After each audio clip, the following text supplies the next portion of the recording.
ఆత్మబంధువులందరికీ నా యొక్క ఆత్మ ప్రణామాలు. ఇంత గొప్ప ధ్యాన జ్ఞాన మార్గాన్ని మనకు అందించిన మహాత్ములైన బ్రహ్మర్షి పితామహ పత్రిజీ దంపతులకు, నాకు జ్ఞానాన్ని అందించిన బ్రహ్మర్షి తటవర్తి వీర రాఘవ గారి దంపతులకు ఆత్మ ప్రణామాలు తెలుపుకుంటూ ఈరోజు కార్యక్రమాన్ని మనం మొదలు పెట్టుకుందాం మాస్టర్స్. ఈరోజు మనం ఒక ఉపమానం లాంటిదే అనుకోవచ్చు. ఏంటి అంటే, పూర్వజన్మ వాసనలతోనూ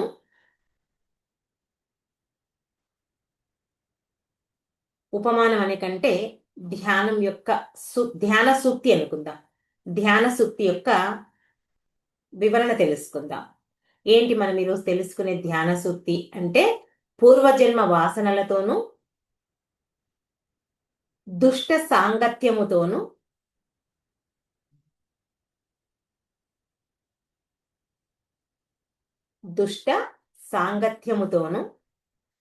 మదించిన మదగజం వంటి మనస్సును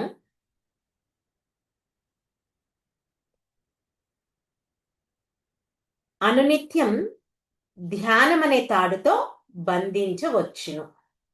ఇది ఈరోజుటి ధ్యాన సూక్తి. మళ్ళొక్కసారి చెప్తాను. పూర్వజన్మ వాసనలతోనూ దుష్ట సాంగత్యముతోనూ మదించిన మదగజం వంటి మనస్సును అనునిత్యం ధ్యానమనే తాడుతో బంధించవచ్చును అనే ఈ ధ్యాన సూక్తి గురించి మనం ఈరోజు తెలుసుకుందాం. అసలు మనసు అంటే ఏంటి అంటే, ఈ మనసు ఒక వస్తువు కాదు, కానీ ఒక శక్తి ప్రవాహం. మరి ఇది మన కంటికి కనిపిస్తుందా అంటే కనిపించదు. కానీ మన జీవితాన్ని మొత్తాన్ని నడిపించే శక్తి ఈ మనసుకు ఉంది. అంతే కదా? మన మనసు ఎట్లా చెప్తే మనం అలా వింటున్నాం. మన మనసును బట్టే మన జీవితం ఆధారపడి ఉంది. చూడండి, ఈ మనసు ప్రశాంతంగా ఉందనుకోండి, అప్పుడు ఏమవుతుంది? మన జీవితం అంతా ప్రశాంతంగా ఉంటుంది. అదే మనసు అశాంతిగా ఉంటే, మనకి ఎన్ని కోట్ల సంపద ఉన్నా, ఎంత మంచి కుటుంబం ఉన్నా, ఎంత గొప్ప జ్ఞానం ఉన్నా, మనకు మన యొక్క జీవితం నరకమే కదా? మనసు ప్రశాంతంగా ఉంటే జీవితం అంతా సాఫీగా నడిచిపోతుంది. మనసు ఏమాత్రం అశాంతిగా ఉన్నా, ఎన్ని కోట్లున్నా, ఎంత మంచి కుటుంబం ఉన్నా, ఎంత జ్ఞానం ఉన్నా, మన జీవితమే ఒక నరకప్రాయం అవుతుంది. మరి ఈ శాస్త్రాలు మనకి ఎన్నో రకాల ఉపమానాలతో వివరిస్తుంది కదా? ఈ మనసును కోతితో పోలుస్తుంది, గాలితో పోలుస్తారు, నదితో పోలుస్తారు. రకరకాలుగా మన యొక్క మనస్సును పోలుస్తారు. కానీ ఇప్పుడు పోల్చే ఈ ఉపమానం, ఇప్పుడు చెప్పే ఈ మా ఉపమానం చాలా బలమైంది. ఏంటి ఇప్పుడు చెప్పేది అంటే, మదించిన మదగజం అని చెప్తున్నారు. అవునా? అయితే ఇక్కడ మదగజం అంటే ఏంటి అంటే, మదగజం అంటే ఏనుగు. ఏనుగు సాధారణంగా చాలా శాంతమైన జంతువు. కానీ ఒకవేళ దానికి మదం ఎక్కిందనుకోండి, దాని యొక్క శక్తిని ఎవ్వరికీ చేత కాదంట, నియంత్రించలేమంట. ఆ మదం ఎక్కిన ఏనుగు దాని ముందు ఎన్ని చెట్లైనా పడగొట్టేస్తుందంట, గోడలు కూల్చేస్తుందంట. చివరికి మనుషుల ప్రాణాలు పోతాయి. అంతే, పోవడానికి కూడా అవకాశం కాదు, పోతాయి. అదేవిధంగా మన మనసు కూడా సాధారణ స్థితిలో ఉన్నప్పుడు మనం ఒక సేవకుడిలా ఉంటుంది. ఎవరు? మన మనసు మనకు. కానీ ఆ ఏనుగుకు మదమెక్కితే ఎలా నాశనం అవుతుందో, మన మనస్సు కూడా వాసనలతో, కోరికలతో, అహంకారంతో నిండిపోయినప్పుడు అది మన యజమానిలా మారి మననే నాశనం చేస్తుంది. అంతే కదా? అహంకారంతో ఉన్నటువంటి మనసు ఏం మాట్లాడుతుందో తెలియదు. ఎలా ప్రవర్తిస్తుందో తెలియదు. ఎవరు మంచి చెప్పినా వినే ప్రసక్తే లేదు కదా. మరి ఈ మనసుకు మదం ఎలా వస్తుంది అని మనం ఒక ప్రశ్న వేసుకుంటే 2 రకాలుగా మనకు ఈ మనసుకు మదం వస్తుంది. ఒకటి పూర్వజన్మ వాసనలతోనూ మనం మొదటి నోట్ చేసుకున్నాం. పూర్వజన్మ వాసనలు, దుష్ట సాంగత్యం. చూడండి, మొట్టమొదట మనం పూర్వజన్మ వాసనల గురించి తెలుసుకుందాం.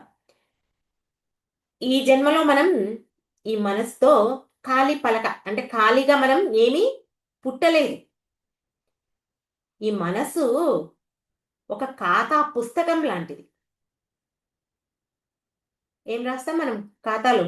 ఎక్కడెక్కడి లెక్కలు అన్నీ రాసి పెట్టుకుంటాం. అలాగా ఒక ఖాతా పుస్తకం లాంటిది.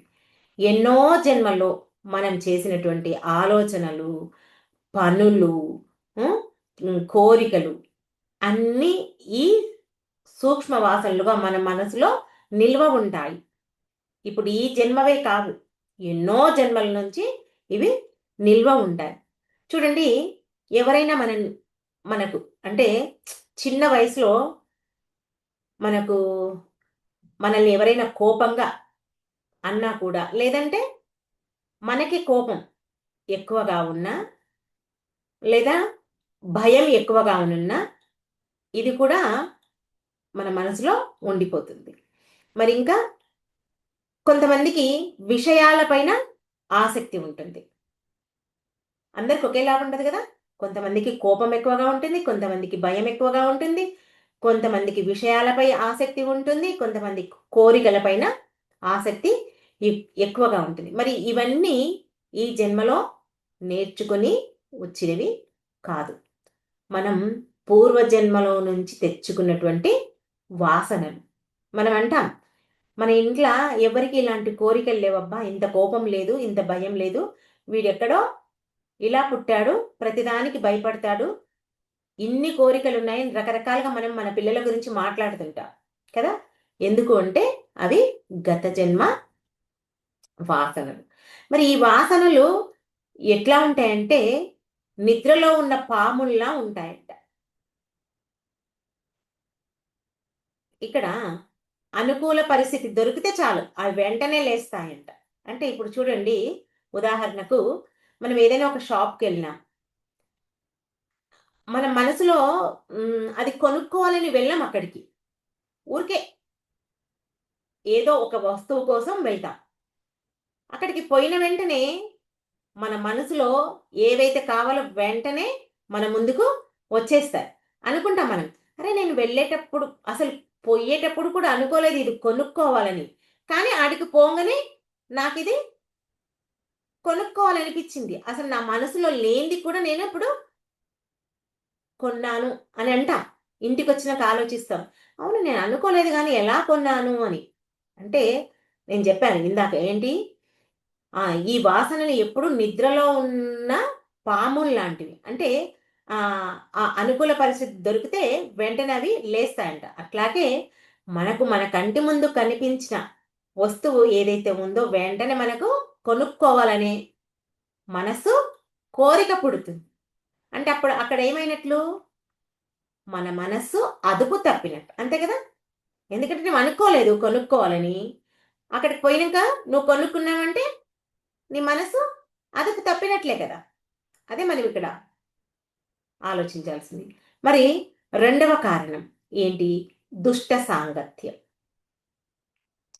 మరి సాంగత్యం, మనం ఎవరితో తిరుగుతున్నాం, ఎవరి మాటలు వింటున్నాం, ఎలాంటి ఆలోచనలు గ్రహిస్తున్నాం అనే విషయం బాగా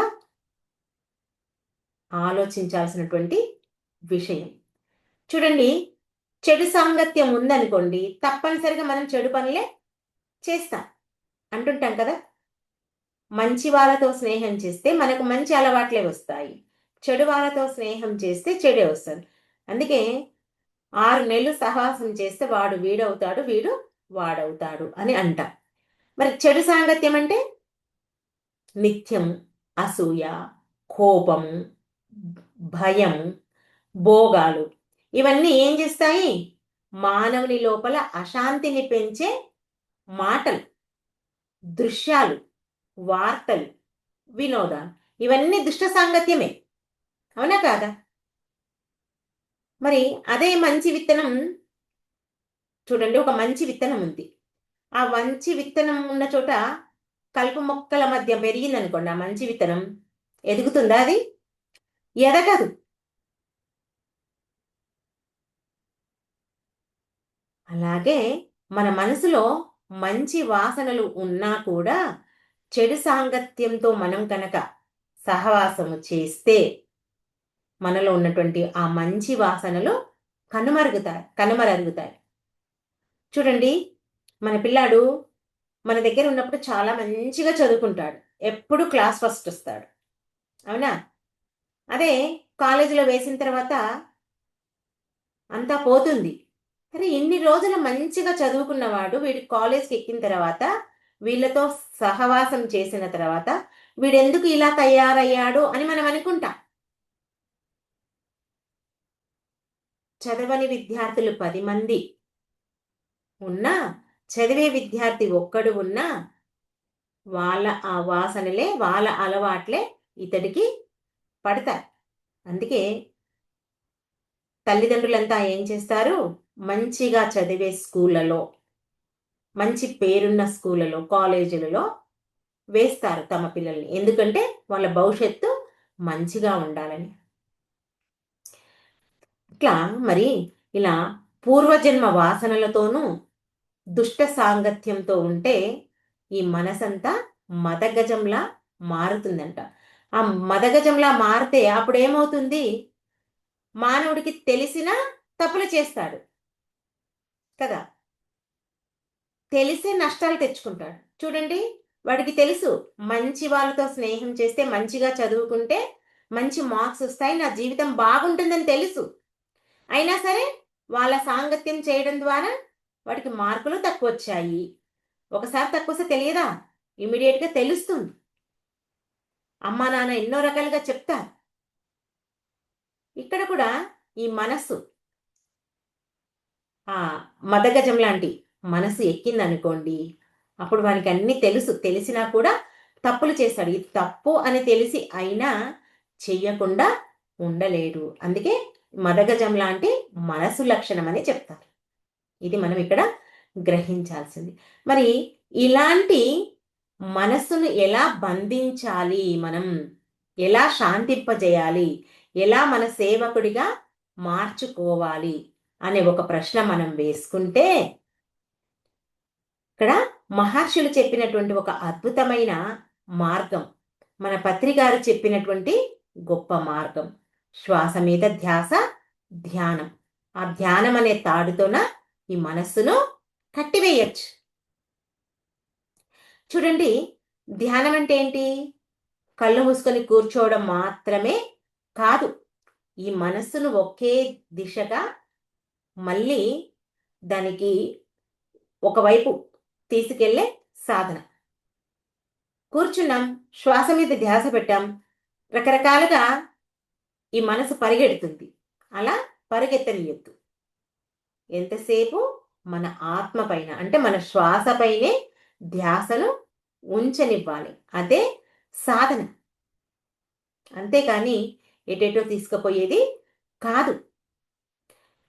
చూడండి, ధ్యానం అంటే ఇక్కడ మనసును కొట్టడము కాదు, ఆ మనసును బలవంతంగా అణచడము కాదు. ఎంతసేపు ఏం చేయాలి? ఈ మనసు ప్రేమతో, సహనంతో, వినయంతో అభ్యాసం చేపియాలి.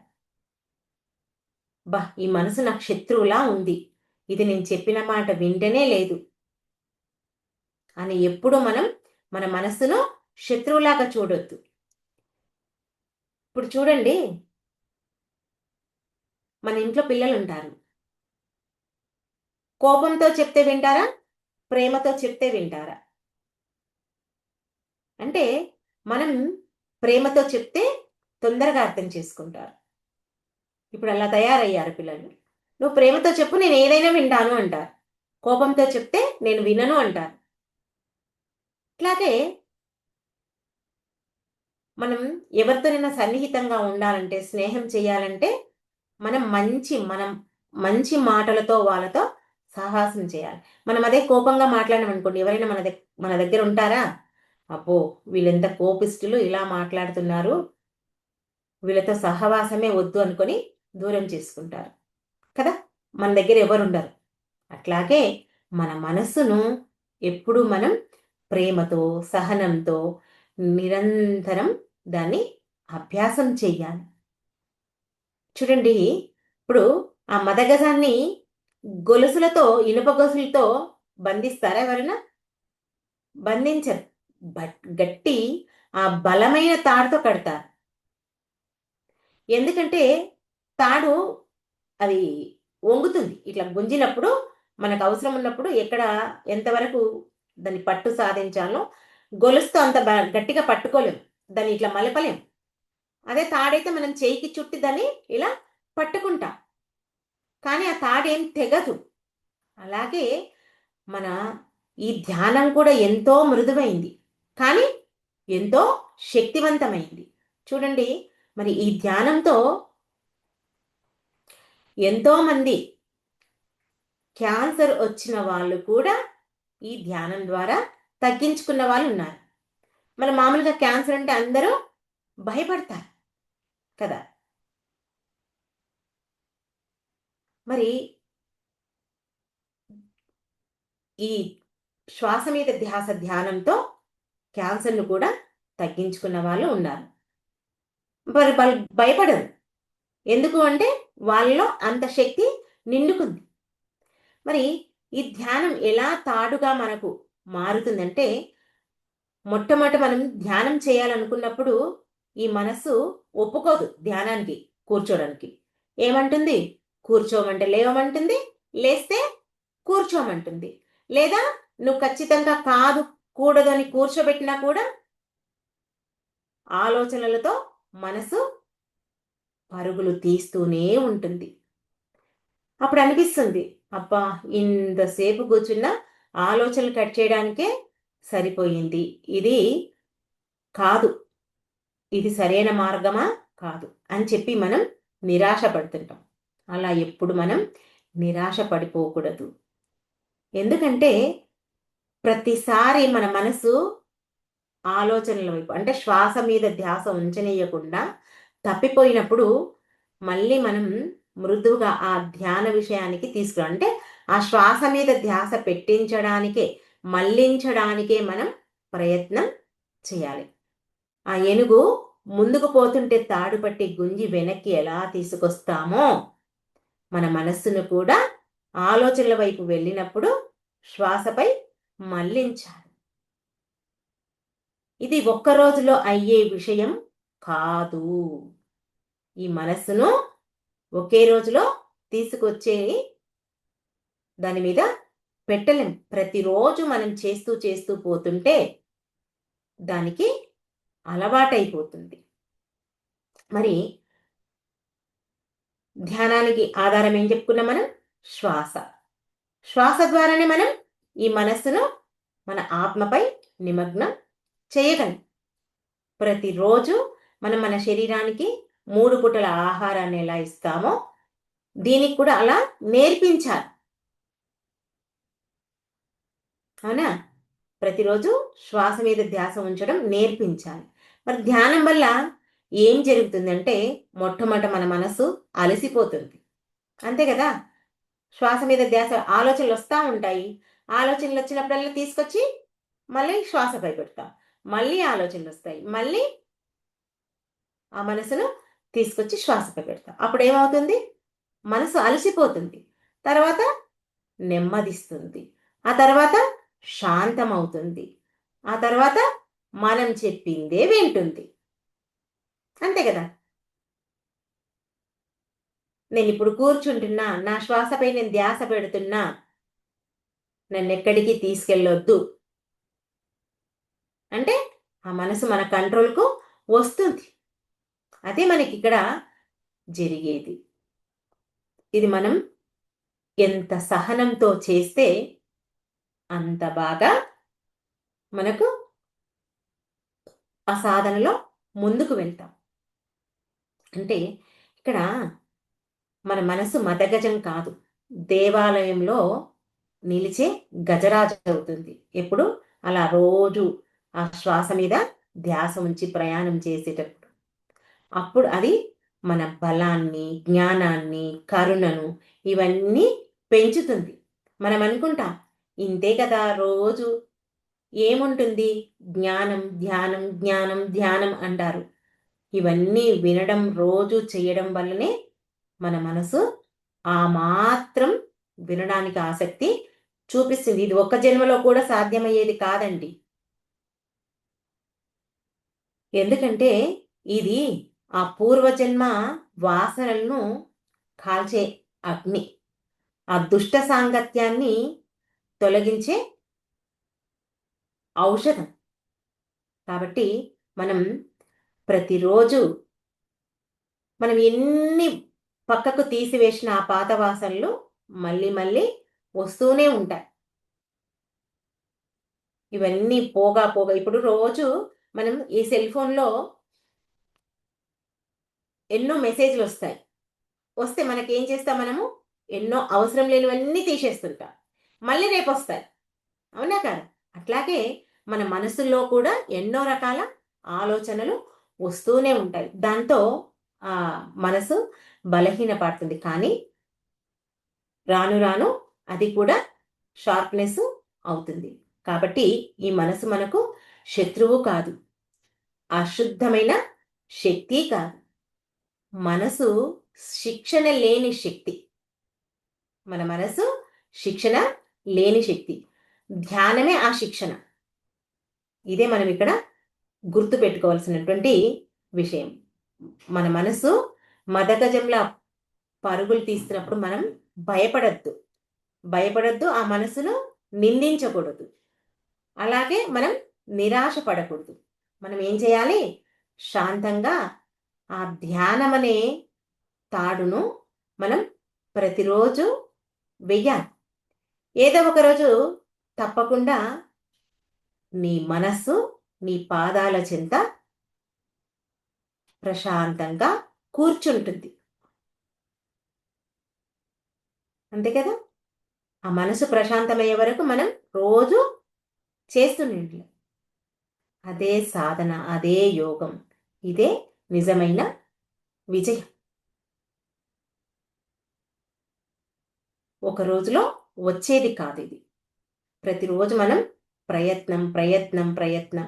ఇది ఈ జన్మలో చేసేది కాదు, మనం ఎన్నో జన్మల నుంచి చేస్తున్న ప్రయత్నం ఇది. ఏ జన్మకు ఆ జన్మ మనం నేర్చుకుంటున్నాం. మనకు కొత్తగానే ఉంది. ఇప్పుడు చాలామంది, కొంతమందికి తెలుసు ధ్యానం యొక్క లాభము తెలుసు, జ్ఞానం ఏందో తెలుసు. అయినా సరే మరి వాళ్ళు కొంతమంది వాళ్ళ యొక్క గత జన్మ వాసనలు అనుకోండి, అదృష్ట సాంగత్యం అనుకోండి, ఈ జన్మలో చేయకూడని పనులు చేస్తున్నారు. మాంసం తినడం తప్పు అని తెలిసినా వాళ్ళు తింటూ ఇతరులకు పెడుతున్నారు. మళ్ళీ మాకు అన్నీ తెలుసు అని చెప్తారు. కానీ ఏం లాభం? ఎంత జ్ఞానం తెలుసు అనేది ముఖ్యం కాదు, నువ్వు ఎన్ని సంవత్సరాల నుంచి ధ్యానం చేస్తున్నావు అనేది ముఖ్యం కాదు. నీలో మార్పు ఎంత వచ్చింది, నీ ఆత్మకు నీవు ఎంత దగ్గరయ్యావు అన్నదే ముఖ్యం. చూడండి, మనం ధ్యానం చేసి జ్ఞానం పొందినంత మాత్రాన ఏమీ కాదు. మనం 10 మందికి జ్ఞానాన్ని నేర్పాలి. నువ్వు ఫస్ట్ నీవు ఆచరణలో పెట్టుకోలేంది ఇతరులకు ఏం చెప్పగలుగుతావు? మనం ఆచరిస్తేనే ఇతరులను ఆచరింపచేస్తాం. ఇది కూడా మనం గుర్తు పెట్టుకోవలసినటువంటి విషయం. అందుకే చెప్తాం, మేము 30 ఏళ్ళ నుంచి ధ్యానం చేస్తున్నాం, మాకన్నీ తెలుసు అని చెప్తారు. ఎన్ని సంవత్సరాలు ధ్యానం చేసినా ఆ పూర్వజన్మ వాసనలను దుష్ట సాంగత్యంతో ఆ మదించిన మదగజం వంటి ఆ మనసు అలాగే ఉండిపోయింది. అందుకే నీలో మార్పు వస్తలేదు. కానీ మార్పు తెచ్చుకోవాలన్న అనుకున్న వాళ్ళు దీనిలో మంచి ప్రయత్నం చేయవచ్చు. అందుకే మనమంతా ప్రతిరోజు పత్రిగారు ఇచ్చినటువంటి శ్వాస మీద ధ్యాస ధ్యానం చేస్తూ ఈ మదగజమైనటువంటి ఆ మనస్సును మన పాదాక్రాంతం చేసుకోవాలంటే అనునిత్య సాధన జ్ఞానము అవసరం. దాన్ని మనం చేద్దాం. ఓకే మాస్టర్స్, ఈ అవకాశం నాకు ఇచ్చినందుకు మీ అందరికీ నా యొక్క కృతజ్ఞతలు. Thank you. మరి అందరం ఒక 5 నిమిషాలు ధ్యానంలో కూర్చుందాం, తర్వాత సత్సంగం చేసుకుందాం మాస్టర్స్.